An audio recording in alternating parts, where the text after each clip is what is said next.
Hello everyone, welcome to Reservoir Academy in the course of Quality for UPSC plus other similar exam. हम लोग discuss कर रहे थे इससे प्रीवियस वाले क्लास में इंडिया एंड टेरिटोरी यानी आर्टिकल 1 to 4 के बारे में. ओके, जो सिटीजनशिप वाला टॉपिक है उसको हम लोग बाद में कवर करेंगे, that is article 5 to 11. Okay, चूंकि वो थोड़ा लिस्ट इंपॉर्टेंट होता है, वैसे अब उसका इंपॉर्टेंस बढ़ गया है, पहले उसका इंपॉर्टेंस कम था, लेकिन जब से सिटीजनशिप अमेंडमेंट बिल आया है, कौन सा बिल आया है, सिटीजनशिप अमेंडमेंट एक्ट आया है, तो उस समय से इस टॉपिक का रिलेवेंस बहुत ज़्यादा बढ़ गया है. ठीक है, तो इन कारणों से आजकल ये टॉपिक चर्चे में होता है, क्लियर है. But citizenship was not earlier very important topic, but in contemporary era, in contemporary age, ठीक है, it is very very important. Okay, तो हम लोग उस टॉपिक को अलग से डिस्कस करेंगे, लेकिन कुछ टॉपिक ऐसे होते हैं जो टॉपिक सदाबहार है, मतलब इस टॉपिक को पूछना ही पूछना है. ठीक है, that is very very important. And among those topics जो फंडामेंटल राइट है, ये काफ़ी ज़्यादा महत्वपूर्ण टॉपिक है. ठीक है, तो आज से हम लोग स्टार्ट करेंगे फंडामेंटल राइट के बारे में. इससे पहले हमने जो जो पढ़ लिया एक बार उसको हम थोड़ा रिकैप कर लेते हैं. ठीक है, आई थिंक वर्ड थोड़ा कम विजुअल आपके पास होगा, यहाँ देख लीजिए ध्यान से.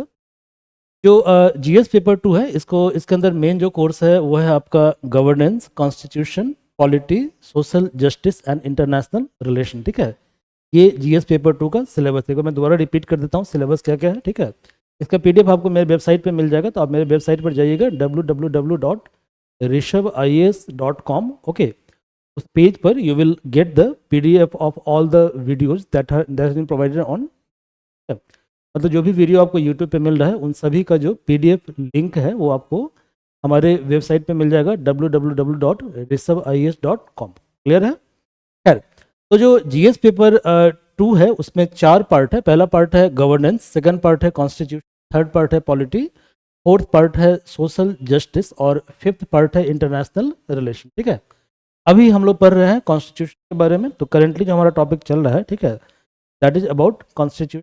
और कॉन्स्टिट्यूशन के अंदर हम लोग जो टॉपिक अभी करेंटली स्टडी कर रहे हैं, ठीक है, वो टॉपिक, ठीक है, दिस वन कॉन्स्टिट्यूशन. ओके, अब ये जो टॉपिक है, इस टॉपिक को मैं थोड़ा इसका स्क्रीनशॉट ले लेता हूँ. Okay, I am sorry for wasting your time, तो जस्ट वेट फॉर मिनट. इस पार्ट का मैं स्क्रीन, ताकि आपका टाइम कम वेस्ट हो, आपका टाइम बच.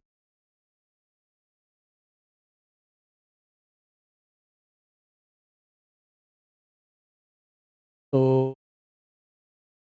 इस पार्ट जो है, ये पार्ट, दिस पार्ट क्या लिखा हुआ है यहाँ पे लिखा हुआ है इंडियन कॉन्स्टिट्यूशन. ठीक है, ये आपको दिख रहा होगा, क्लियरली विजिबल होगा. Historical underpinning, evolution, features, amendment, significant provision and basic structure. Okay, इसमें अभी तक हमने जो पार्ट कवर कर लिया है, हमने अभी तक कवर कर लिया है हिस्टोरिकल अंडरपिनिंग. ठीक है, ये प्लेलिस्ट में दिया हुआ है, आपका जो यूट्यूब पे प्लेलिस्ट है इंडियन पॉलिटी का, उसमें आपको इसके पूरे वीडियो आपको मिल जाएंगे. जो सेकंड पार्ट है इवोल्यूशन, ये भी हमने कंप्लीट कर लिया है. ठीक है, और अभी हम लोग कवर कर रहे हैं फीचर्स वाले पार्ट को. इसके लिए मैं कलर को चेंज कर देता हूँ. ठीक है, अभी हम लोग पढ़ रहे हैं फीचर्स के बारे में. देन आफ्टर हम लोग डिस्कस करेंगे अमेंडमेंट और significant provision and basic discuss करेंगे. जो सेकंड पार्ट लिखा है कॉन्स्टिट्यूशन के अंदर, that is comparison of Indian constitution scheme with rest of the world. Clear है. अब ये जो टॉपिक है, इस टॉपिक हम लोग लास्ट में पढ़ेंगे. ठीक है, क्योंकि जब तक आपको पूरी पॉलिटी की अंडरस्टैंडिंग नहीं होगी, okay, तो पॉलिटी जो इंडियन पॉलिटी है उसके डिफरेंट एस्पेक्ट को वर्ल्ड के डिफरेंट कंपेरिजन आप नहीं कर सकते हैं. ठीक है, यानी कि इंडियन कॉन्स्टिट्यूशन स्कीम जो है, भारत का जो संविधान है, ओके, भारत की जो राज्य व्यवस्था है, पॉलिटी है, ओके, उसका यदि हमें अंतर्राष्ट्रीय स्तर पर यानी इंटरनेशनल लेवल पर तुलना करना है यानी कंपैरिजन करना है, तो उसके लिए क्या करना पड़ेगा, पूरी पॉलिटी की समझ आपको डेवलप होनी चाहिए. ठीक है, इसके अलावा आपका जो मेन एम्फेसिस है वो अंडरस्टैंडिंग के ऊपर होना चाहिए. आप चीज़ों को रटे ना. ठीक है, कभी भी आप ऐसी गलती ना करें कि जो यूपीएससी में जीएस पेपर होता है वो रोट लर्निंग वाला टॉपिक होता है. खासतौर पे यूपीएससी का जो क्वेश्चन होता है, ओके, हमने बहुत सारे क्वेश्चन से पहले किया भी है, आपने प्रीवियस वीडियो में देखा होगा. तो क्वेश्चन के अंदर जो है थिंकिंग एबिलिटी पे ज़्यादा फोकस किया जाता है. यानी जब तक चीज़ों की अंडरस्टैंडिंग आपकी नहीं होगी, थिंकिंग एबिलिटी डेवलप कर नहीं होगा, तो आप रट के एग्जाम पास नहीं हो सकते. ओके, इसलिए आप कम पढ़िए, लेकिन चीज़ों को थोड़ा सा, चीज़ों को तुलनात्मक स्टडी उसका कीजिए, चीज़ों को थोड़ा सा सोचिए, थोड़ा मनन कीजिए उसके ऊपर. क्वेश्चन को बार बार देखिए, क्वेश्चन कैसे आ रहा है, क्वेश्चन के ट्रेंड का एनालिसिस बार बार कीजिए. और सबसे पहले जो है मेंस का लिखना बहुत ज़्यादा जरूरी है. ठीक है, स्टूडेंट गलती क्या करता है कि पहले वो पीटी के बारे में सोचता है, then after he start thinking about mains कि जब मेरा पीटी हो जाएगा तो मेंस हम ऑटोमेटिकली कवर कर लेंगे, ठीक है। तो ये बहुत ही गलत अप्रोच है और वाहियात अप्रोच है, okay. According to my experience, ये मेरा अपना अनुभव है, ओके। पिछले 10 सालों से मैं पढ़ा रहा हूँ, प्लस मैंने खुद यूपीएससी दिया है, तो मेरा जो अनुभव है वो अनुभव यही कहता है कि सबसे पहले आपको यूपीएससी मेंस का जो पेपर है उसको सॉल्व करना चाहिए। उसका फ़ायदा ये होता है, जब आप किसी चीज़ को लिखते हैं, ठीक है, तो लिखने से क्या होता है कि उस पर्टिकुलर इशू के ऊपर आपका डेप्थ जो है बहुत ज़्यादा मतलब डेप्थ काफ़ी बनता है उस टॉपिक के ऊपर, क्लियर है। और जब डेप्थ काफ़ी ज़्यादा होगा तो यूपीएससी में कितना भी क्वेश्चन घुमाए, मतलब उल्टा पुल्टा जो भी ऑप्शन होगा, ठीक है, तो उस ऑप्शन में जो बेस्ट ऑप्शन होगा उसको चूज करने में आप समर्थ होंगे। जनरली यूपीएससी के अंदर क्या होता है, 4 ऑप्शन होता है, ऑप्शंस आर वेरी क्लोज, ठीक है, तो उसमें ऑप्शन को फिल्टर करना थोड़ा चैलेंजिंग होता है, बट चैलेंजिंग उनके लिए नहीं है जिनको मेंस एग्जाम की पूरी समझ है। इसलिए आप हमेशा सबसे पहले यूपीएससी के सिलेबस को देखें, सिलेबस को देखना मस्ट है, क्लियर है। जैसे बहुत सारे बच्चे काफ़ी लंबे से तैयारी करते हैं, उनको ये नहीं पता होता है, ये बहुत ही अच्छी बात नहीं है तैयारी के दौरान, कि यूपीएससी का सिलेबस भी होता है। दे थिंक कि under the sky anything can be asked in UPSC, जबकि यूपीएससी के लगभग सारे क्वेश्चन जो है क्वेश्चन बैंक से ही आता है, ठीक है। क्वेश्चन डायरेक्टली हो या इनडायरेक्टली हो, बट क्वेश्चन का अल्टीमेट जो सोर्स है वो क्वेश्चन बैंक और सिलेबस होता है। तो जनरली क्या होता है कि यूपीएससी का जब फॉर्म भराता है फरवरी मार्च के मंथ में, उस समय यूपीएससी एक नोटिफिकेशन निकालता है, ओके। तो सबसे पहले आपको जो नोटिफिकेशन है उसका एक प्रिंट आउट निकाल लेना चाहिए और उस नोटिफिकेशन के हर वर्ड को केयरफुली पढ़ने की आवश्यकता है, समझ गए। तो यदि आपने पूरे नोटिफिकेशन को समझ लिया यूपीएससी की, तो इसका मतलब यह है कि आप मिसगाइडेड कम हो पाओ, ओके। समझ में आ रही है मेरी बात को। तो आपको क्या करना है, मिसगाइड नहीं होना है, क्लियर है। आपको हमेशा ऑथेंटिक सोर्स को फॉलो करना है। ऑथेंटिक सोर्स क्या है, जो यूपीएससी नोटिफिकेशन रिलीज करता है फरवरी में, मतलब जब भी फॉर्म यूपीएससी का आएगा, जनरली फरवरी मार्च में ही आता है ना यूपीएससी का फॉर्म, तो जब भी यूपीएससी का फॉर्म आता है उस समय यूपीएससी का एक नोटिफिकेशन आता है, वो करीब 70-80 पेज का एक डॉक्यूमेंट होता है, समझ में आ रहा है। उसमें पूरा पेज आपको नहीं पढ़ना है, क्योंकि जो आधा पेज रहता है वो तो रेस्ट ऑप्शनल के बारे में रहता है, और आपका जो ऑप्शनल है कोई एक ऑप्शनल होगा, है ना।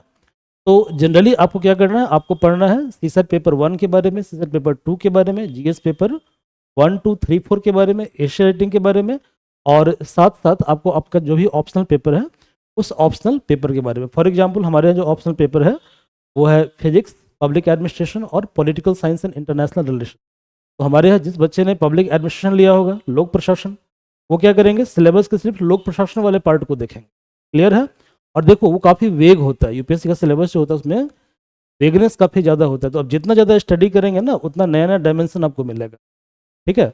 और यूपीएससी के अंदर जो अप्रोच है वो अप्रोच आपका होना चाहिए इंटीग्रेटेड। इंटीग्रेटेड मतलब ये हुआ कि सभी सब्जेक्ट को जब तक आप फ्यूजन नहीं करोगे, यानी कहने का मतलब ये हुआ जैसे you are answering the question of economics, okay, but economics के क्वेश्चन में जो है आपको इंटरनेशनल डायमेंशन लिखना पड़ेगा, इकोनॉमिक्स का डायमेंशन लिखना पड़ेगा, आपको इन्वायरमेंट का एस्पेक्ट लिखना पड़ेगा, आपको पॉलिटिकल एस्पेक्ट लिखना पड़ेगा, आपको कुछ लीगल एस्पेक्ट लिखना पड़ेगा। अरे बात समझ में। इसका मतलब ये है कि क्वेश्चन इकोनॉमिक्स का मतलब ये नहीं कि सबको आपको इकोनॉमिक्स पढ़ना है, ठीक है। और नोटिफिकेशन में क्लियरली लिखा हुआ है कि आपको स्पेशलिस्ट नहीं बनना है, समझ रहे हैं मेरी बात को, यानी सब्जेक्ट में पीएचडी आपको करने की आवश्यकता नहीं है, ठीक है। सब्जेक्ट का एक जनरल अंडरस्टैंडिंग होना चाहिए, और जनरल अंडरस्टैंडिंग क्या होता है, ये कौन डिफाइन करेगा, तो ये डिफाइन करेगा यूपीएससी का क्वेश्चन बैंक। कौन डिफाइन करेगा, क्वेश्चन बैंक। तो जब क्वेश्चन बैंक को बार बार आप सॉल्व करेंगे, ठीक है, और अपने पास सोर्स को थोड़ा लिमिटेड रखिए, ज़्यादा सोर्स के पीछे मत भागिए, ठीक है। जो भी सोर्स आपके पास एक सोर्स है उसी सोर्स को बार बार पढ़िए। फॉर एग्जाम्पल इंडियन पॉलिटी हो, ठीक है, तो पॉलिटिकल आपने लक्ष्मीकांत पढ़ लिया। अब बहुत लोग मिसगाइड भी करते हैं कि इंडियन पॉलिटिकल लक्ष्मीकांत सफिशिएंट नहीं है, जो एक मिथ है, ठीक है, ऐसा नहीं है, सफिशिएंट नहीं है, ठीक है, बट इंडियन पॉलिटी का जो मतलब बैकग्राउंड है, बैकग्राउंड बनाने के लिए लक्ष्मीकांत क्या है, सफिशिएंट बुक है, ठीक है। तो पहले आप एक किताब का मास्टरी करें, जो कि जनरली होता क्या है कि अब किसी ने मिसगाइड कर दिया आपको कि Laxmikanth is not enough to crack UPSC examination. ये राइट है कि इनफ नहीं है, ठीक है, लेकिन इसमें भी कोई दो राय नहीं है कि लक्ष्मीकांत जो है फंडामेंटल सोर्स है पूरी पॉलिटी को समझने के लिए, ओके। तो जब पूरी पॉलिटी को आप क्वेश्चन बैंक के कंटेक्स्ट में पढ़ते हैं लक्ष्मीकांत के साथ, ओके, तो इस केस में क्या होगा, पॉलिटिकल अंडरस्टैंडिंग पूरा आपका डेवलप हो जाएगा। जब डेवलप हो जाएगा तो करंट अफेयर से आप चीज़ों को इंटरलिंक कर सकते हैं। तो इवन यदि क्वेश्चन करंट अफेयर से आता भी है, ओके, तो पहली बात तो ये कि करंट अफेयर को समझने के लिए स्टैटिक पोर्शन का स्ट्रांग होना जरूरी है। अच्छा, एक गलती और स्टूडेंट करता है, क्या करता है कि विदाउट स्टैटिक पोर्शन के, स्टैटिक पोर्शन का मतलब हो गया कि जो भी आपका स्टैटिक सब्जेक्ट है, फॉर एग्जाम्पल इंडियन पॉलिटी हो गया, इकोनॉमिक्स हो गया, इन्वायरमेंट हो गया, ज्योग्राफी तो हो गया, ठीक है। तो इन सब की अंडरस्टैंडिंग के बिना विद्यार्थी क्या करता है, करंट अफेयर पढ़ना शुरू कर देता है। तो इन कारणों से क्या होता है, करंट अफेयर उनके लिए बहुत ज़्यादा, मतलब क्या बोलते हैं उसको आप, हिमालय का पहाड़ हो जाता है, मतलब वेरी चैलेंजिंग टास्क हो जाता है, ठीक है। तो करंट अफेयर को आप लास्ट में पढ़िए, पहले आप पढ़िए स्टैटिक पोर्शन को, स्टैटिक पे थोड़ा सा फाउंडेशन को बनाइए। जब फाउंडेशन आपका बिल्ड हो जाएगा तो ऑटोमेटिकली करंट अफेयर को आप इंटरलिंक करना सीख जाएंगे। इसलिए आप इस तरह के मिथ से बचे कि पर्टिकुलर किताब खराब है, पर्टिकुलर किताब अच्छी है।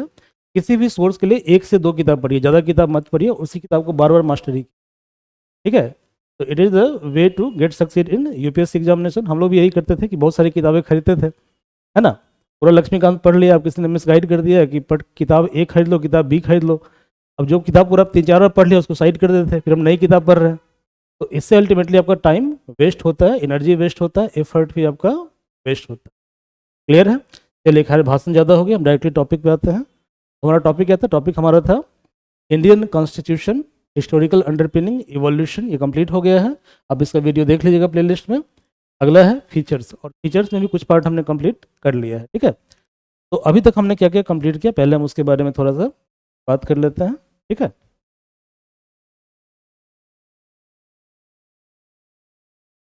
तो इन फीचर्स,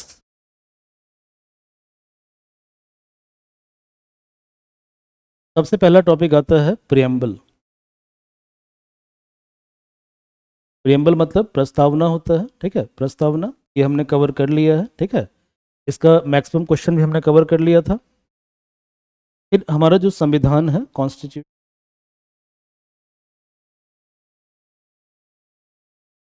संविधान है, इसे हम 25 पार्ट्स, मतलब ओरिजिनली 22 पार्ट था, लेकिन अब 25 पार्ट में हमारा संविधान है। और हमारे संविधान के अंदर 12 शेड्यूल है। क्लियर है? तो हमारा जो संविधान है उसके अंदर 12 शेड्यूल है, ओरिजिनली 8 शेड्यूल था। और हमारे संविधान के अंदर 22 पार्ट्स है, originally 22 part, sorry 25 parts currently हैं। जो ओरिजिनल कॉन्स्टिट्यूशन है उसके अंदर 22 पार्ट था, ठीक है। अब इसका जो पार्ट 1 है, संविधान का जो पार्ट 1 है वो है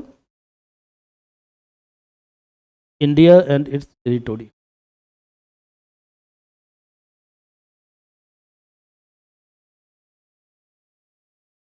तो ये जो पार्ट है, ये पार्ट है अंडर आर्टिकल 1, यूए मतलब अंडर, तो under article 1 to article 4। Clear है? और ये पार्ट मेनली डील करता है कि इंडिया का कैसे इंटीग्रेशन हुआ, कैसे इंडिया जब आज़ाद हुआ, इंडिपेंडेंट हुआ, तो कैसे इंटीग्रेट किया गया प्रिंसले स्टेट को, कैसे ब्रिटिश इंडिया इंडिया का पार्ट बना, और हमारे यहाँ कैसे राज्यों का निर्माण होता है, स्टेट का रीऑर्गेनाइजेशन होता है। इसके बारे में हम लोग पढ़ेंगे, ठीक है। दैट इज आर्टिकल 1 to 4, ये ऑलरेडी हमने कवर कर दिया है, ठीक है। अगला जो पार्ट है, पार्ट 2, दैट इज सिटीजनशिप, नागरिकता। सिटीजनशिप मतलब नागरिकता, ठीक है। ये है आपका अंडर आर्टिकल 5 टू आर्टिकल 11। समझ में आ रहा है? तो पार्ट को हम लोग बाद में कवर करेंगे, आर्टिकल 5 to 11 वाले पार्ट को, ओके। क्लियर है? जो कि citizenship was earlier not important topic, but जब से हमारे सिटीजनशिप अमेंडमेंट एक्ट 2019 आया है, जिसको बार बार बीच में अमेंड भी किया गया है, ठीक है, तो उसके बाद ये टॉपिक बहुत ज़्यादा महत्वपूर्ण हो गया, ओके।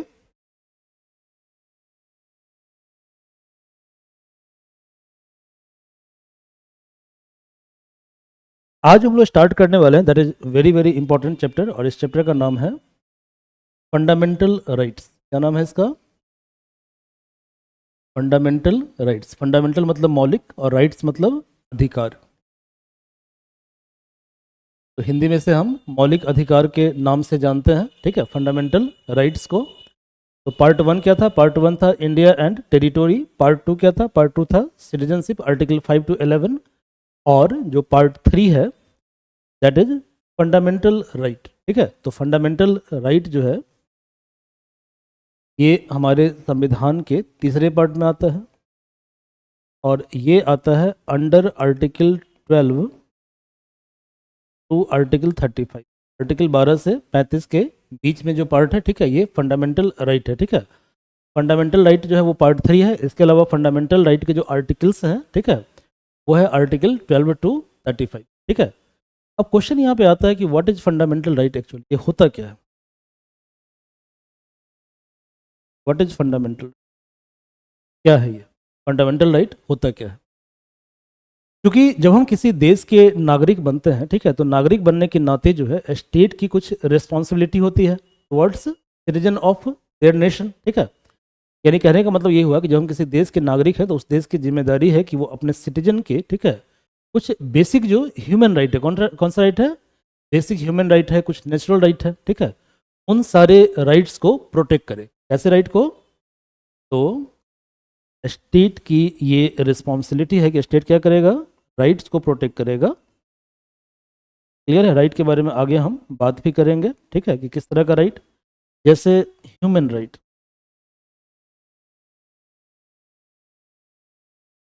ह्यूमन राइट क्या है कि स्टेट की ये जिम्मेदारी है कि स्टेट क्या करे, स्टेट हमें किसी तरह की एट्रोसिटी से, ठीक है, तानाशाही से हमें प्रोटेक्ट करे।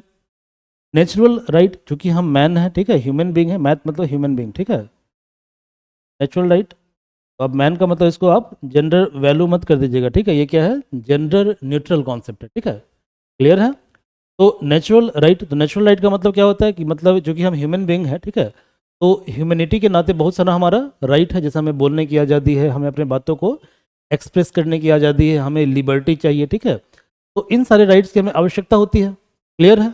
अब इन सारे राइट को प्रोटेक्ट करने के लिए क्या करना पड़ेगा, एक कॉमन चैप्टर को डेवलप करना पड़ेगा, जिस चैप्टर के अंदर एक सिटीजन होने के कारण, होने के नाते क्या क्या आपको राइट स्टेट देता है, ठीक है, आ रहा समझ में? उसी चैप्टर को हम क्या बोलते हैं, फंडामेंटल राइट बोलते हैं। क्या बोलते हैं? Fundamental right. तो सिंपली फंडामेंटल राइट जो है, एक सिटीजन होने के नाते जो जो आपको अधिकार मिले हुए हैं, ठीक है, उन सभी अधिकारों का क्या है, ये संकलन है, ठीक है, इसका ये कलेक्टिव्स और कलेक्शन है, और इसी को हम क्या बोलते हैं, फंडामेंटल राइट बोलते हैं, ठीक है।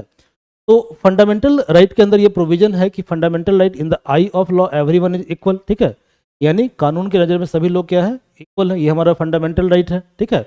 हमारा फंडामेंटल राइट क्या है, तो हमारा फंडामेंटल राइट ये है कि हमें एक्सप्लॉइट नहीं किया जा सकता है, ठीक है। हमारा फंडामेंटल राइट ये है कि हमें बोलने की आज़ादी है, हमें अपने बातों को रखने की आज़ादी है, ये हमारा फंडामेंटल राइट है, ठीक है। हमारा फंडामेंटल राइट ये है कि पुलिस हमें बिना किसी वजह के अरेस्ट नहीं कर सकता है, ठीक है, यानी हमारे खिलाफ एक्शन तभी लिया जाएगा जब हमने क्या किया है, लॉ को वायलेट किया है। अदरवाइज कोई अपने तरीके से आर्बिट्रेरी वे में अपने पावर को यूज नहीं कर सकते, पावर को यूज नहीं, मिसयूज, ठीक है, क्योंकि आप पावर को जब आर्बिट्रेरी फैशन में मनमाने तरीके से यूज कर रहे हैं तो इसका मतलब क्या हुआ कि पावर का आप मिसयूज कर रहे हैं, you are abusing your power, ठीक है, तो कोई पावर का अब्यूज नहीं कर सकता है। क्लियर है? ये हमारा फंडामेंटल राइट है। हमें ये हमारा फंडामेंटल राइट है कि हम किस धर्म को माने, किस धर्म के मतलब क्या कहते हैं, आइडल्स को फॉलो करें, ये भी हमारा फंडामेंटल राइट है, ओके। और यदि इस तरह का फंडामेंटल राइट हमारा वायलेट होता है तो इस केस में कुछ ना कुछ प्रोविजन ऐसा होना चाहिए, ठीक है, ताकि यदि स्टेट के द्वारा हमारे फंडामेंटल राइट को वायलेट किया जाए या स्टेट के साथ साथ अदर एजेंसी के द्वारा हमारे फंडामेंटल राइट को वायलेट किया जाए, ठीक है, तो इस केस में क्या होगा, इस केस में जुडिशरी हमको प्रोटेक्ट करेगा, ठीक है। अब आपको याद होगा हमने एक बेसिक कॉन्सेप्ट पढ़ा था, ठीक है, कि जैसे कोई भी जो स्टेट होता है, स्टेट जो होता है, ठीक है, स्टेट, स्टेट का मतलब यहाँ पे आप राज्य मत समझे, ठीक है, स्टेट का मतलब सोवरेन इंटिटी, ठीक है, सोवरेन का मतलब क्या होता है, जिसमें ऑटोनॉमी होता है, that is called sovereign entity. For example India is a state, India क्या है, स्टेट है, Bihar is not state, why, क्योंकि कहीं ना कहीं बिहार जो है, ठीक है, बिहार जो है वो क्या पॉलिटिकल यूनिट है, ठीक है, क्लियर है। तो Bihar is not a state, Uttar Pradesh is not a state, Maharashtra is not a state, Maharashtra, these all states are actually political unit, but India is a state, why, because state होने के लिए पहला जो कंडीशन है वो ये है कि स्टेट क्या होता है, स्टेट आपका सोवरेन होता है। तो स्टेट कैसा इंटाइटी है, सोवरेन इंटाइटी है, ठीक है। तो क्या बिहार सोवरेन है? नहीं है। जैसे मान लीजिए कि बिहार का बहुत सारा जो पावर है वो सेंटर के पास है, ठीक है, लेकिन सेंटर जो है अपने आप में ऑटोनोमस यूनिट है, ठीक है, क्लियर है। तो ये स्टेट का पहला ये होता है तुम्हारा क्या कंडीशन होता है। सेकंड कंडीशन क्या होता है कि स्टेट के 3 ऑर्गन होते हैं, ये आपने पढ़ा है, मैंने कई क्लास में आपको बताया है कि there are 3 organs of state, और यही कॉन्सेप्ट है। देखो इसी कॉन्सेप्ट के आसपास जो है सारा कॉन्सेप्ट क्या करता है, रिवॉल्व करता है, ठीक है। पॉलिटी के अंदर कुछ फिक्स कॉन्सेप्ट है, उसी कॉन्सेप्ट के ऊपर पूरा का पूरा कोर्स कॉन्सेंट्रेटेड है, ठीक है। तो यदि एक बार उन कॉन्सेप्ट से आपको समझ हो जाएगी, समझ में आ रहा है, ठीक है, एक बार जब उन कॉन्सेप्ट को आप समझ जाएंगे तो पॉलिटी समझना बहुत ही ज़्यादा आसान है, ओके। और आप हर चीज़ को याद करेंगे, रटेंगे, तो रटने पे क्या होगा दिक्कत, कि चीज़ों को आप भूल भी जाएंगे और लॉन्ग टर्म में कहीं ना कहीं ये आपके लिए बेनिफिशियल नहीं होगा, ठीक है। तो ऑर्गन, तो स्टेट का 3 ऑर्गन होता है। तो पहला ऑर्गन क्या होता है? पहला होता है लॉ मेकिंग बॉडी, जो कानून बनाता है। तो जो लॉ मेकिंग होता है उसको बोलते हैं लेजिस्लेटिव, तो बोलते हैं लेजिस्लेटिव, जैसे पार्लियामेंट ऑफ इंडिया, ठीक है, parliament of India. Law implementing body, जो लॉ को इम्प्लीमेंट करता है। अब जो लॉ को इम्प्लीमेंट करता है उसको हम बोलते हैं एग्जीक्यूटिव बॉडी, जैसे सेंट्रल लेवल पे prime minister plus council of minister, ठीक है। और एक बॉडी है जो लॉ को इंटरप्रेट करता है, तो लॉ इंटरप्रिटेशन, यानी लॉ की व्याख्या करना, इंटरप्रिटेशन। और इस बॉडी को हम बोलते हैं जुडिशरी, बोलते हैं इस बॉडी को हम जुडिशरी बोलते हैं। आ रहा समझ में? अब देखिए, लॉ बनाना या लॉ को इम्प्लीमेंट करना, ये अल्टीमेटली डोमेन किसका है? ये डोमेन है लेजिस्लेटिव और एग्जीक्यूटिव। कॉन्सेप्ट को समझिए, बस समझ रहे बात को, चीज़ों को समझिए, कॉन्सेप्ट क्या है। तो कहने का मतलब ये हुआ कि लॉ को बनाना या लॉ को इम्प्लीमेंट करना और कुछ हद तक लॉ को बनाना, ठीक है, इम्प्लीमेंटेशन, ये किसकी रिस्पॉन्सिबिलिटी है? ये रिस्पॉन्सिबिलिटी है लेजिस्लेटिव की प्लस जिम्मेदारी है। समझ में आ रहा है? तो यदि मान लीजिए उन्होंने क्या किया कि अच्छा, एक आर्टिकल हमारे संविधान के अंदर है, उस आर्टिकल का नाम है आर्टिकल नंबर 360। कौन सा आर्टिकल है? आर्टिकल 360। तो ये जो आर्टिकल 368 है, ठीक है, it is about amending the constitution, ठीक है, मतलब इसके द्वारा हम संविधान को अमेंड कर सकते हैं, संविधान के स्वरूप को हम चेंज कर सकते हैं। It is about amending the constitution, संविधान को हम बदल सकते हैं। अब मुझे एक बात बताइए कि जब संविधान को हम बदल सकते हैं तो फंडामेंटल राइट तो संविधान का ही पार्ट है। अभी अभी आपने डिस्कस ये किया कि फंडामेंटल राइट जो है, ठीक है, संविधान का पार्ट 3 है, आर्टिकल 12 टू 35। ओके, तो चूंकि फंडामेंटल राइट जो है, ठीक है, it is part of constitution, Indian constitution under article 12 to 35।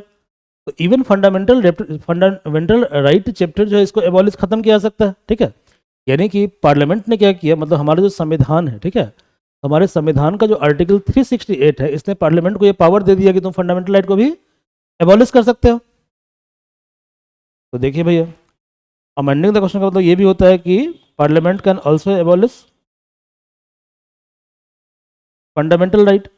तो मान लीजिए, वैसे ऐसा होगा नहीं, ठीक है, जैसे मान लीजिए एक बार बड़ा अच्छा बात राहुल गांधी जी ने कहा था, ठीक है, कुछ लोगों ने किंग बोल दिया कि अब राजा है। ओके, तो उन्होंने बोला कि आई एम नॉट किंग, मैं राजा नहीं हूँ, ठीक है, आई एम अगेंस्ट दिस कॉन्सेप्ट। ये बड़ी अच्छी बात है, ठीक है, इस बात को समझिए जरा, ठीक है। Why mister Rahul Gandhi has told that I am against the concept of king. ये है किंग, ये है डेमोक्रेटिकली इलेक्टेड बॉडी, डेमोक्रेटिकली, चलिए छोड़िए, किंग है, ये हम मान लीजिए कि प्राइम मिनिस्टर है, ये प्राइम मिनिस्टर है। किंग के पास दिक्कत क्या है कि किंग के पास कॉन्सेंट्रेशन ऑफ पावर है। पावर क्या है यहाँ पे? कॉन्सेंट्रेट है।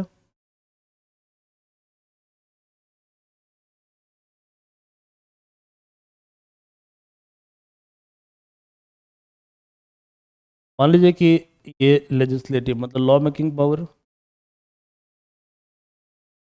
एग्जीक्यूटिव और ये तीनों पावर है, इन तीनों पावर का क्या है? कॉन्सेंट्रेशन है, फ्यूजन ऑफ पावर है। आ रहा समझ में? तो एक पब्लिक एड में बहुत ही फेमस स्टेटमेंट है कि पावर करप्ट, पावर से करप्शन आता है, ठीक है, ये श्योर है, करप्शन आना ही आना है। Even even you are preparing for civil services, ठीक है, तो आप ये बोल दोगे कि मैं काफ़ी ऑनेस्ट रहने वाला हूँ, ये है वो है, ये सब बातों नहीं बातें हैं, कुछ करप्ट लोग होता ही है, ठीक है, क्लियर है। तो पावर से करप्शन सर्टेनली आता है। हाँ, करप्शन मिनिमम हो सकता है, करप्शन करप्शन को आप खत्म नहीं कर सकते, ठीक है। यदि कोई ये बोलता है कि करप्शन को हम खत्म कर देंगे, ठीक है, इसका मतलब ये हुआ कि जस्ट यूटोपियन बात, यूटोपियन मतलब क्या हुआ कि ये आदर्शवादी बड़ी बड़ी बातें हैं, ठीक है। बट करप्शन कुछ ना कुछ होगा ही, करप्शन हाँ बहुत ज़्यादा है तो वो गलत है, ठीक है। बट इंडिया ऐसे कंट्री के अंदर करप्शन होता है, ठीक है। जब पब्लिक एड पर हो गए तो पब्लिक एड में एक किसी थिंकर ने कहा है कि corruption works like grease to run the system. Grease समझते हैं, साइकिल में जो ग्रीज हम लोग लगाते हैं, ठीक है। यानी हमारे सिस्टम इतना ज़्यादा लेथार्जी हो चुका है, ठीक है, कि उस सिस्टम को रन करने के लिए करप्शन मतलब पैसा, ठीक है, पैसा क्या करता है, उस सिस्टम को चलाने का काम करता है, ठीक है। यानी पैसा ना दिया तो सिस्टम में क्या पूरी तरह जंग लग चुका है। ग्रीज का मतलब क्या हुआ कि सिस्टम खराब है, ठीक है। और उस ग्रीज वो जो जंग वाला सिस्टम है उसमें ग्रीज लगाकर हम क्या करते हैं, सिस्टम को चलाते हैं, ठीक है। तो करप्शन हमारे यहाँ वो काम करता है। तो यानी करप्शन को जीरो करना एक ऐसा कॉन्सेप्ट है, ये कॉन्सेप्ट यूटोपियन कॉन्सेप्ट है, ठीक है। अब देखिए एक फेमस कोट है कि करप्शन, ठीक है, क्या क्या क्या है, पावर करप्ट और एब्सोल्यूट पावर करप्ट एब्सोल्युटली। यहाँ पे देखिए यहाँ पावर क्या है, यहाँ जो पावर है वो एब्सोल्यूट है।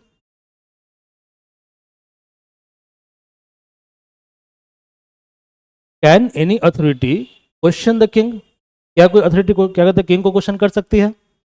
नहीं कर सकती है। तो no one authority can question the king, ठीक है। क्लियर है, समझ में आ रहा है। King have legislative power, king ने जो बोल दिया वही कानून हो गया। King have executive power, king ने जो बोल दिया वही लॉ इंप्लीमेंट हो गया, ठीक है। और किंग हैज जुडिशियल पावर, इसका मतलब ये हुआ कि किंग ने जो व्याख्या कर दिया, ठीक है, वही जुडिशरी है। आ रहा समझ में। एंड यू नो वेल कि किंग का जो पोस्ट होता है कैसा होता है, बाई हेरिडिटी होता है, जन्मजात, ठीक है। तो क्या वहाँ मेरिट को स्थान है, मेरिट का प्लेस है? नहीं है। तो पहला क्या है, एब्सोल्यूट पावर। सेकंड क्या है, no place of merit, no place of merit, merit का कोई प्लेस यहाँ पे नहीं है। हाँ ये अलग बात है, कुछ किंग विजडम वाले हैं वो अलग बात है, बट हर एक किंग तो क्या कहते हैं मतलब विजडम वाला नहीं होगा ना, सारंगीला भी है। There are two kind of king, एक राजा जो है वो सारंगीला भी है, मोहम्मद सारंगीला। एक किंग अकबर भी है। क्लियर है। तो अकबर में क्या है, विजडम है। सारंगीला में क्या है, ये अय्यास आदमी है, अय्यास किस्म का आदमी है। इसकी प्रजा को जो है, ठीक है, कत्लेआम खुलेआम किया जा रहा है, खून की नदियां बह रही हैं दिल्ली की सड़कों पे, ठीक है, और ये राजा क्या कर रहा है, ओके, ये आराम से क्या कहते हैं किसी खोपचे में बैठा हुआ है। आ रहा समझ में। यानी कंसंट्रेशन ऑफ जब पावर होगा तो इस केस में क्या होगा, इस केस में जो है, ठीक है, करप्शन बहुत ज़्यादा बढ़ेगा, ठीक है, मेरिट का स्थान नहीं होगा, ठीक है। That's why Rahul Gandhi has told that I am against the concept of king, ठीक है, पीएम। अब हमारे यहाँ अभी जो सरकारें होती है, ठीक है, करेंटली जो सरकारें होती है, just wait for a minute, कुछ प्रॉब्लम आ गया है।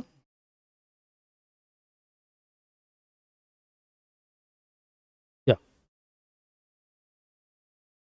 अभी जो सरकारें होती है, आई एम सॉरी मैंने यहाँ पीएम लिख दिया है, ठीक है, स्टेट। स्टेट में एक पार्ट क्या है, एक पार्ट है लेजिस्लेटिव, एक पार्ट क्या है एग्जीक्यूटिव, और एक पार्ट क्या है जुडिशरी। जुडिशरी, तो यहाँ पे पावर कंसंट्रेट नहीं है, यहाँ पे क्या है, पावर को डिवाइड कर दिया गया है थ्री डिफरेंट ऑर्गन के बीच में। क्लियर है। इसको बोलते हैं सेपरेशन ऑफ पावर थ्योरी। क्या बोलते हैं इसको हम, separation of power theory. And this theory was propounded by Montesquieu, ठीक है। क्लियर है। तो यहाँ पे क्या है, यहाँ पे डिफ्यूजन ऑफ पावर है।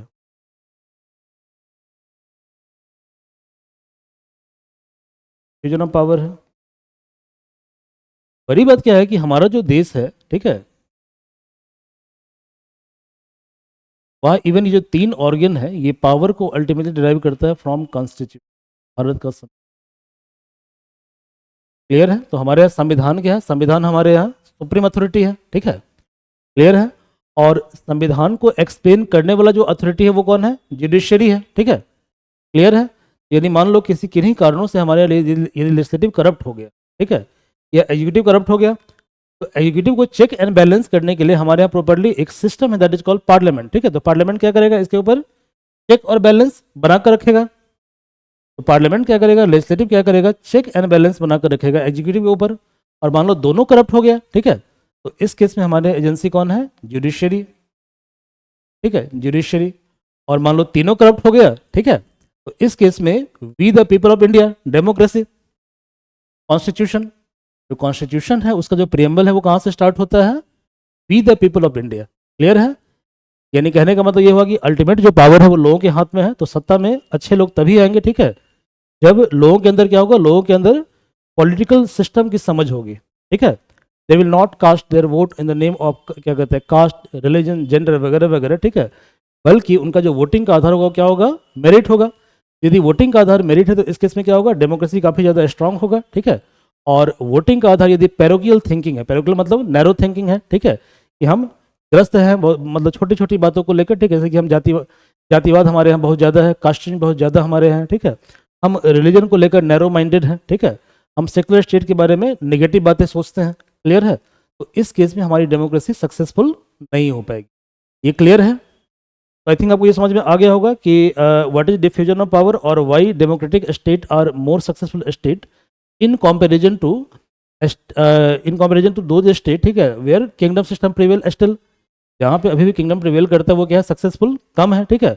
और डेमोक्रेसी इसलिए सक्सेसफुल होगा क्योंकि वहाँ पे क्या है, वहाँ पे इनफ चेक एंड बैलेंस है। तो इसका मतलब ये नहीं कि करप्शन यहाँ पे नहीं होगा, ठीक है, करप्शन यहाँ पे होगा, लेकिन चूंकि पावर का डिफ्यूजन हो गया, ठीक है। तो जैसे ही पावर का डिफ्यूजन होगा तो इसका मतलब क्या आपने पढ़ा था कि power corrupt, absolute power corrupt absolutely, ठीक है, लेकिन यहाँ पे पावर का डिफ्यूजन हो रहा है, तो इन कारणों से करप्शन कम हो जाएगा, ठीक है। करप्शन क्या होगा, कम हो जाएगा। It lead to least corruption, क्योंकि करप्शन को चेक करने के लिए डिफ्यूजन ऑफ पावर है करप्शन। ये क्लियर है, ये आपको समझ में आ गया, ठीक है। तो मान लीजिए कि आर्टिकल 368 को यूज करते हुए, ठीक है, लेजिस्लेटिव में, जैसा कि मेनका गांधी केस हुआ था, हम लोग उसके बारे में आगे डिस्कस करेंगे। तो लेजिस्लेटिव और एग्जीक्यूटिव दोनों ने क्या किया कि आर्टिकल 368 को यूज करते हुए फंडामेंटल राइट को आपसे एबॉलिश कर लिया, छीन लिया आपसे, ठीक है। तो इस केस में जुडिशरी के पास ये पावर है कि जुडिशरी क्या करेगा, under article 13, under article 32, under article 2। अच्छा, आप इसमें स्ट्रेंज मत हो जाना, ठीक है, कि सर को कितना याद है, आर्टिकल क्या नाम हो इसका, आर्टिकल 13, आर्टिकल 20, 32, आर्टिकल 226, ओके, ये आपको भी याद हो जाएगा, इसमें घबराने की जरूरत नहीं है और ना ही से डरना है कि आर्टिकल 13, 22 फलना फलना जो भी है, ठीक है। आपको मेनली कॉन्सेप्ट फोकस करना है।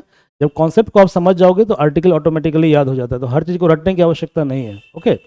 उसको हम एक थ्योरी भी बोलते हैं, उसका अलग से हम क्लास लेंगे, that is called doctrine of judicial review, ठीक है। तो जुडिशियल रिव्यू का मतलब ये होता है कि यदि मान लीजिए कोई कानून ऐसा बनाया गया जिस कानून के तहत जो है, ठीक है, लेजिस्लेटिव और एग्जीक्यूटिव ने क्या किया कि आपके पावर को आपसे स्नैच कर लिया, आम आदमी से उसका फंडामेंटल राइट छीन लिया। ऐसा हुआ था मेनका गांधी केस में, ठीक है।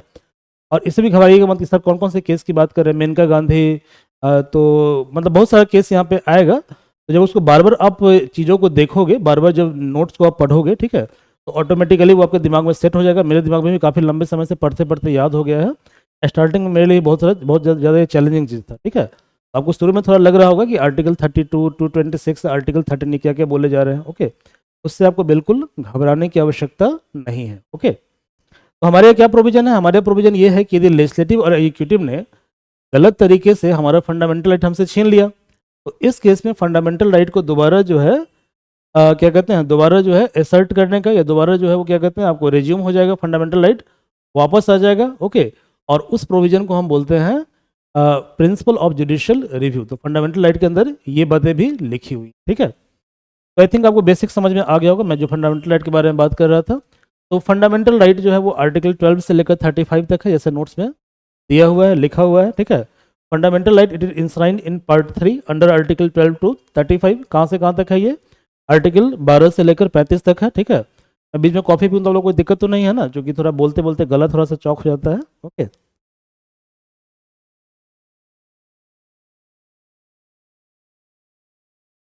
ओके तो ये इंस्पायर है फ्रॉम कॉन्स्टिट्यूशन ऑफ यूएसए, मतलब कि इसको लिया गया है कहाँ से, ठीक है। तो यूएस का जो कॉन्स्टिट्यूशन है वहाँ पे चैप्टर है फंडामेंटल राइट, वहाँ पे बिल ऑफ राइट बोलते हैं, ठीक है, क्या बोलते हैं वहाँ पे, बिल ऑफ राइट्स बोलते हैं, ठीक है।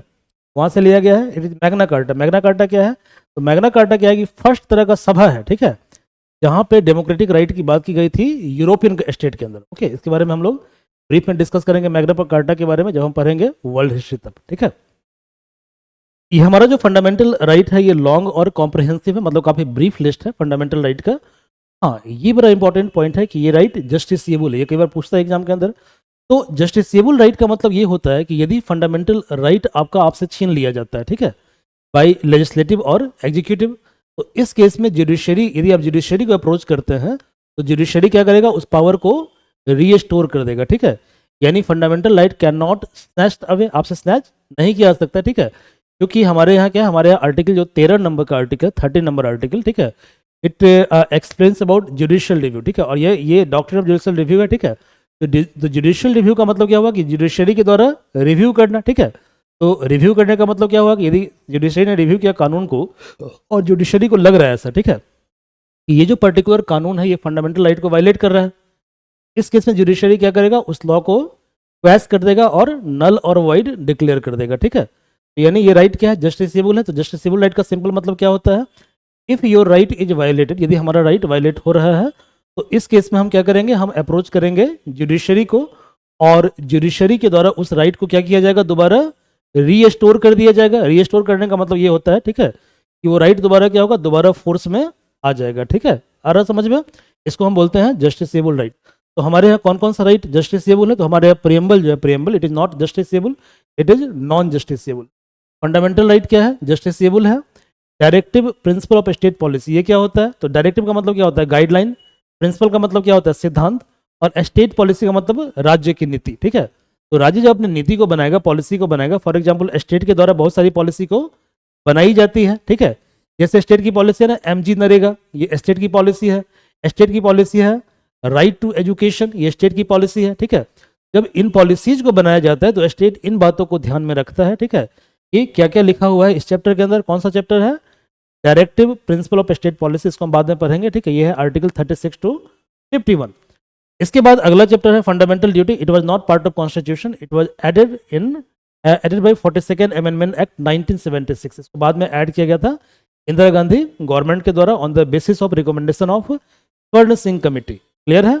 और ये है आर्टिकल 51A। कौन सा है, आर्टिकल 51A है। जो ओरिजिनल फंडामेंटल ड्यूटी वाला चैप्टर था उसके अंदर 10 फंडामेंटल राइट थे, लेकिन 86th अमेंडमेंट एक्ट के द्वारा एक और फंडामेंटल राइट ऐड किया गया, ठीक है, that is about right to education, ठीक है। क्लियर है।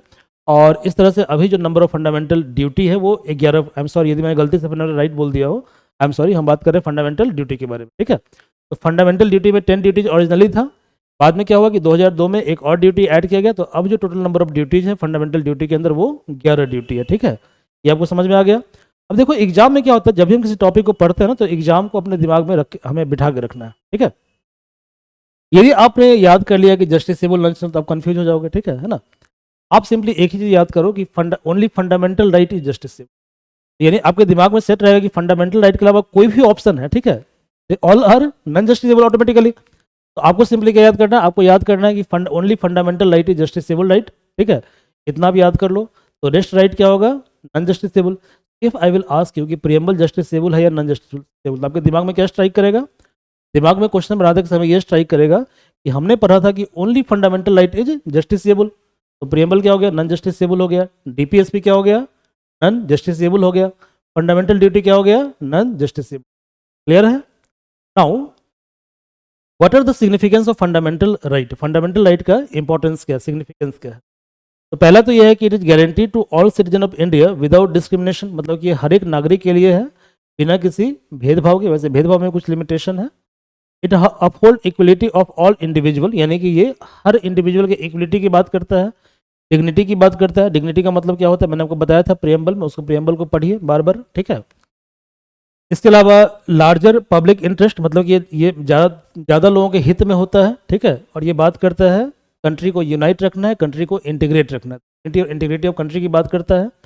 ये प्रमोट करता है idea of political democracy. It is very very important. जो लाइन है ये यूपीएससी कई बार पूछा है क्वेश्चन, ठीक है। लाइन है पॉलिटिकल डेमोक्रेसी, लाइन को यूपीएससी कई बार पूछा है, ठीक है। तो यहाँ पे एक वर्ड आप याद कर लीजिए, मैं आपको की नोट में लिखा देता हूँ, ठीक है। यदि यहाँ पे लिखा है पॉलिटिकल डेमोक्रेसी,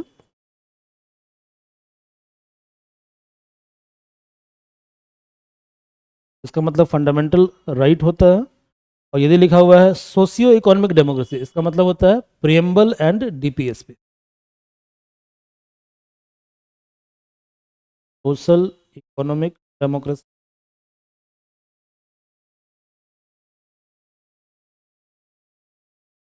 इसलिए कौन सा ऑप्शन राइट होगा, प्रियम्बल और डीपीएससी। मैंने प्रीवियस वीडियो में करवाया भी है बहुत सारा क्वेश्चन इस पे टेस्ट, आप उस क्वेश्चन को भी देखिएगा, ठीक है। तो ये प्रमोट करता है आइडिया ऑफ पॉलिटिकल डेमोक्रेसी, ठीक है। Prevent establishment of authoritarian and despotic rule, मतलब ये तानाशाही जो है, तानाशाही, ठीक है, तानाशाही के खिलाफ है, ठीक है। यानी क्या करता है, ये रोकता है तानाशाही बनने की प्रवृत्ति को, ठीक है। इसके अलावा ये प्रोटेक्ट करता है लिबर्टी एंड क्या कहते हैं, freedom of people against invasion by state. यदि स्टेट आपकी लिबर्टी को, आपके फ्रीडम को क्या करता है, कहीं ना कहीं वायलेट कर रहा है, तो फंडामेंटल राइट क्या करता है, इन राइट्स को प्रोटेक्ट करता है, बचाता है, ओके। इसके अलावा ये लिमिटेशन पुट करता है on the tyranny of executive and arbitrary law of legislative, यानी कि यदि एग्जीक्यूटिव के द्वारा टायरनी किया जाता है, तानाशाही की जाती है, लेजिस्लेटिव कुछ गलत कानून बनाता है, तो उस सब के अगेंस्ट ये बचाता है, उस सब पे लिमिटेशन पुट करता है, ठीक है। और इसको हम, इसके लिए एक और कॉन्सेप्ट है, यूपीएससी कई बार पूछा है कि what is the meaning of constitutionalism. क्या क्या क्या वर्ड है, वर्ड है what is the meaning of constitutionalism. ये रिसेंटली भी पूछा है यूपीएससी, कॉन्स्टिट्यूशनलिज्म, कॉन्स्टिट्यूशनलिज्म, ऐसे एक वर्ड है कॉन्स्टिट्यूशनल मोरालिटी, ये रिसेंटली एग्जाम में लगातार पूछ रहे हैं। तो जो कॉन्स्टिट्यूशनलिज्म है, it is also a kind of fundamental right, okay, और कहीं ना कहीं ये संबंधित है फंडामेंटल राइट से। हाउ, कहीं ना कहीं ये संबंधित है फंडामेंटल राइट से। तो कॉन्स्टिट्यूशनलिज्म का मतलब ये होता है कि to put limit on the state, okay. तो जो भी स्टेट कॉन्स्टिट्यूशनल होगा वो क्या करेगा, स्टेट के पावर के ऊपर लिमिट लगाएगा, दैट इज कॉल्ड कॉन्स्टिट्यूशनलिज्म, ठीक है। तो कॉन्स्टिट्यूशनलिज्म का सिंपल मतलब ये होता है कि limit the power of state.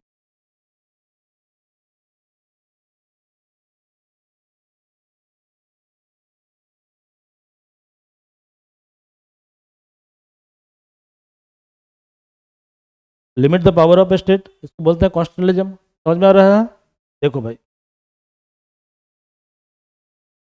तो ये स्टैब्लिश करता है government of law not of man, ठीक है। It is most essential for all round development of individual, यानी कि ये हर तरह के डेवलपमेंट, चाहे मटेरियल डेवलपमेंट मतलब रुपया पैसा, wealth, economic development, intellectual development यानी आपकी सोच काफ़ी ज़्यादा ब्रॉड हो, ठीक है। मोरल डेवलपमेंट यानी कि हमें we should show our respect towards women, ठीक है। क्या कहते हैं, women, child, old age people, okay, minority, तो ये हुआ मोरल वैल्यूज। और स्पिरिचुअल वैल्यूज, तो इन सारे वैल्यू को ये प्रमोट करता है। These are the significance of fundamental rights. Now fundamental right का स्टेटस क्या है, it is very very important, ठीक है। तो जो ओरिजिनल कॉन्स्टिट्यूशन है, मतलब कि हमारा जो क्या कहते हैं उसको, जो ओरिजिनल संविधान था, उसके अंदर फंडामेंटल राइट को 7 कैटेगरी में डिवाइड किया गया था। There were 7 categories. तो पहला कैटेगरी था राइट टू इक्वलिटी, ठीक है। राइट टू इक्वलिटी जो है ये आर्टिकल 14 to 18 है। तो आपको याद होगा, हमने एक राइम मेथड याद करवाया था पिछले वाले क्लास में, ठीक है। आप पुराना वाला वीडियो देख लें कैसे राइम मेथड को अप्लाई करना है। तो हमने कोड बना दिया इसके लिए, सन। क्या कोड बनाया, सन। सन का मतलब भगवान सूर्य, ठीक है। तो नंबर 1 का कोड क्या है, सन, ठीक है। तो राइट टू इक्वलिटी, तो देखो सन जब एनर्जी प्रोवाइड करता है, जब सन क्या करता है, लाइट प्रोवाइड करता है, तो क्या करता है, इक्वलिटी को ध्यान में रखता है, ठीक है। यानी सन किसी से भेदभाव नहीं करता है, ठीक है। तो इन द आई ऑफ सन, भगवान सूर्य, उनकी नज़र में सभी लोग क्या है, इक्वल है। तो पहला कोड था सन। सेकंड है right to freedom, right to freedom, code क्या है, कोड है सू। देखो आपको आज़ादी चाहिए तो आपको लड़ना पड़ेगा, ठीक है। तो फ्रीडम के लिए क्या करना पड़ेगा, आर्मी बनना पड़ेगा, ठीक है। आपको ज्वाइन करना पड़ेगा इंडियन नेशनल आर्मी। कौन बनाए थे, मोहन सिंह बनाए थे। और मोहन सिंह ने बाद में किसको किसको दे दिया था, हैंड ओवर कर दिया था, सुभाष चंद्र बोस को हैंड ओवर कर दिया था, ठीक है। तो फ्रीडम के लिए क्या करना पड़ेगा, बटालियन का पार्ट बनना पड़ेगा, मतलब सूज पहनना पड़ेगा, ठीक है। थर्ड क्या है, थर्ड है राइट अगेंस्ट एक्सप्लॉइटेशन। तो सनसू ट्री, थर्ड कोड क्या बताए थे, ट्री बताए थे, पेड़, ट्री, सनसू ट्री। देखो हम लोग क्या कर रहे हैं कि हम लोग लालची हो गए हैं, इसमें कोई डाउट नहीं है, और हम लोग अपने इन्वायरमेंट को लगातार डैमेज कर रहे हैं, ठीक है। तो यदि इन्वायरमेंट को प्रोटेक्ट करना है तो हमें क्या करना पड़ेगा, पेड़ को बचाना पड़ेगा, ठीक है। तो we have to save our tree against exploitation. Fourth क्या है, right to freedom of religion, ठीक है, रिलीजन, डोर, डोर। तो देखो धर्म का जो दरवाजा है वो सभी के लिए क्या रहता है, खुला रहता है, ठीक है। तो धर्म का दरवाजा सबके लिए खुला होना चाहिए, और धर्म के दरवाजे पे सभी को बहुत तरह की आज़ादी होनी चाहिए, ठीक है। क्लियर है, डोर। पांचवा क्या था, cultural educational right, cultural educational right, code क्या है, कोड है वाइफ। कि मैंने क्लास में करवाया था, उस कोड को जाकर आप देख लीजिएगा, ठीक है। वाइफ, देखो जो वाइफ है जब वो एजुकेट होगी तो ऑटोमेटिकली क्या होगा, कल्चर्ड हो जाएगी। तो वाइफ क्या है, आप वाइफ को यदि एजुकेशन दोगे आप, मतलब कि महिला को आप पढ़ाओगे, तो महिला को पढ़ाओगे तो क्या होगा, ठीक है। वैसे महिला कल्चर्ड होती है, आई एम सॉरी यार, ठीक है। तो womens are cultured, but womens को एजुकेट करने की आवश्यकता है, ठीक है। तो एजुकेशन में हम थोड़ा सा बैकवर्ड हो गए, पीछे हो गए, ठीक है। तो हमें क्या करना, महिला को मेन स्ट्रीम से जोड़ना है, ठीक है। तो वाइफ को आप एजुकेट करते हो, वाइफ को कल्चर्ड बनाते हो, ठीक है। सिक्स क्या है, सिक्स है कॉन्स्टिट्यूशनल रिमेडी। रिमेडी कोड बना लीजिए, विक्स। छठा कोड क्या था, विक्स था। ये सब कोड हमने बताया हुआ है, विक्स। तो कॉन्स्टिट्यूशनल रिमेडी, तो आपको कॉन्स्टिपेशन हो गया, क्या हो गया, कॉन्स्टिपेशन हो गया, तो उससे आपको रिमेडी चाहिए, तो आप क्या करोगे, विक्स खाओगे। विक्स ही खा लो, सर्दी की दवाई खा लो, कॉन्स्टिपेशन ठीक हो जाएगा। सातवां क्या है, राइट टू प्रॉपर्टी, हेवन।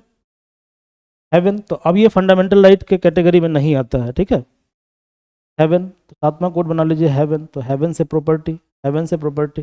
देखो जो प्रॉपर्टी हेवनली होगा, ठीक है, हेवनली होगा, भारी होगा, ठीक है, हेवनली होगा, क्लियर है। उस प्रॉपर्टी का कॉस्ट क्या होगा, बहुत ज़्यादा होगा, ठीक है। अब इन 7 कोड की सहायता से दोबारा इसको हम लोग रिकॉल करते हैं, ठीक है। अब इसको रिकॉल कीजिए, दिमाग लगाइए थोड़ा सा। तो पहला कोड क्या था, पहला कोड था सन। सेकंड कोड क्या था, थर्ड क्या था, ट्री। चौथा क्या था, डोर। पांचवा क्या था, वाइफ। सिक्स क्या था, फिक्स। सात क्या था, हेवन। भगवान सूर्य की नज़र में सभी लोग क्या है, इक्वल हैं। तो right to equality, right to equality, right to equality.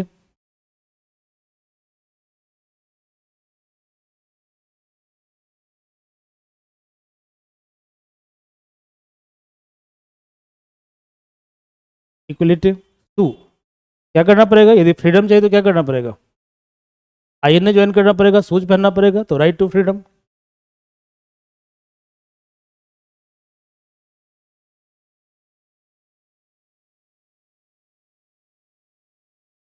हम लोग पेड़ को क्या कर रहे हैं, एक्सप्लॉइट कर रहे हैं। तो राइट अगेंस्ट एक्सप्लॉइटेशन।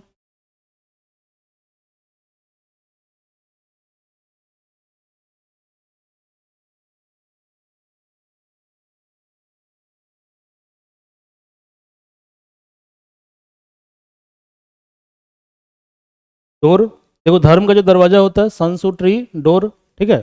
तो धर्म का दरवाजा में सब कुछ फ्री होता है ना, लंगर में चले जाओ, ठीक है, फ्री में खाओ पूरा, ठीक है, क्लियर है। तो लंगर में क्या है, सब कुछ फ्री मिलता है, ठीक है। तो freedom of religion, freedom of religion.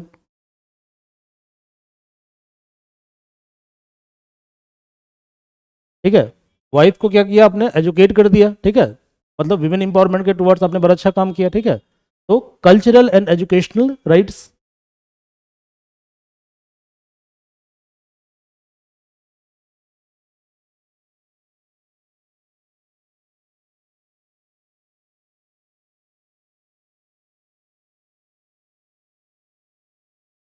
Rights. छठा क्या था, विक्स। कंस्टिपेशन हो गया, क्या हो गया, कंस्टिपेशन हो गया, सर रिमेडी चाहिए, constitutional remedy. I am sorry, I have to use some wrong word, ठीक है, कॉन्स्टिट्यूशनल रिमेडी।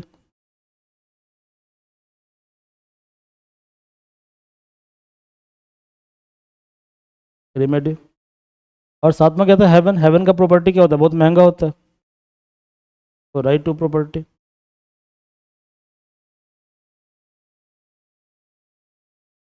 ये 7 कैटेगरी ऑफ फंडामेंटल राइट हो गया, 7 कैटेगरी ऑफ फंडामेंटल राइट हो गया, right to property. Now look, अब समस्या ये है कि हम याद कैसे करेंगे कि कौन सा आर्टिकल जो है किस किस सेक्शन में आता है। जैसे राइट टू इक्वलिटी है आर्टिकल 14 से 18, कितना है, 14 टू 18, आर्टिकल 14 टू 18।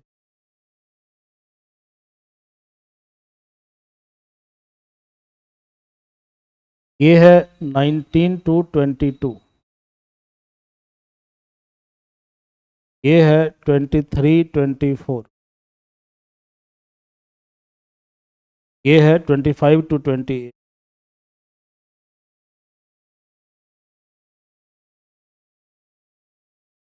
ये है 29 30, इट वाज 31, बट अब ये है नहीं, ये है 32।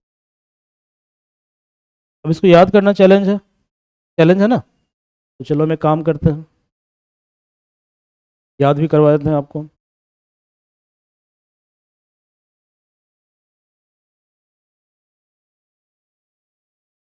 पहला है 14 से 18, इक्वलिटी,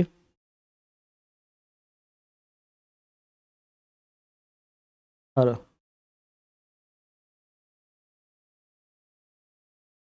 20 से 22, freedom of speech and expression,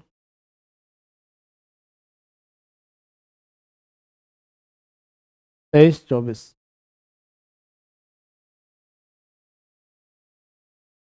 ठीक है 24। देखो भाई 14 से 18 में कितना का गैप है, 4 का गैप है। 20 से 22 में कितना का गैप है, 3 का गैप है। अच्छा 14 से 18, आई एम सॉरी, 14, 15, 16, 17, 18 कितना हो गया, 5 आर्टिकल हो गया, 5। फिर देखो 19, 20, 21, 22 4 आर्टिकल हो गया, 19, 20, 21, 22। ठीक है 22। अब वैसे 5 हो गया, 21 ए भी है। ठीक है 21 ए भी है तो 5 है। अब 5 है। ठीक है 20, 21 ए। ठीक है 20। ठीक है चलो 5 को छोड़ो, अभी 4 ही मान के चलो। फिर देखो 23, 24 कितना हो गया, 2।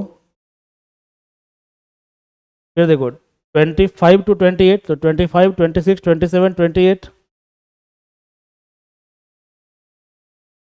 ठीक है 28। फिर देखो 28, 30, सॉरी 29, 30, 29, 32 और फिर 32, फिर 32। कैसे याद करोगे, देखो बीच में क्या है, 4 2 है। ठीक है तो 5 और 1, पहले लिखो 5 और 1, तो 5 और 1 का डिफरेंस कितना आ रहा है, 4। 5 और 1 का डिफरेंस कितना आ रहा है, 4। फिर लिखो 4 और, ठीक है ऑल्टरनेटिव करके लिखो 4 और 4 और 2 और 2। ऐसे आप इसको याद कर सकते हो। मैं इसको ऐसे याद करता हूँ 5 4 2 4 2 1। क्लियर है। तो इस तरह से आप फंडामेंटल राइट को याद कर सकते हैं। ठीक है तो आज क्लास को हम यहीं पे वाइंड अप करते हैं। अगले क्लास में हम फंडामेंटल राइट के सिग्निफिकेंस के बारे में बात करेंगे। ठीक है इसके अलावा क्या क्या इसका लिमिटेशंस के बारे में बात करेंगे और इस पर बेस्ड हम कुछ क्वेश्चंस भी सॉल्व करने की कोशिश करेंगे। ओके तो आई होप आवर क्लास थोड़ा ठीक ठाक लगा होगा and thank you for your patience for listening me. Again thank you.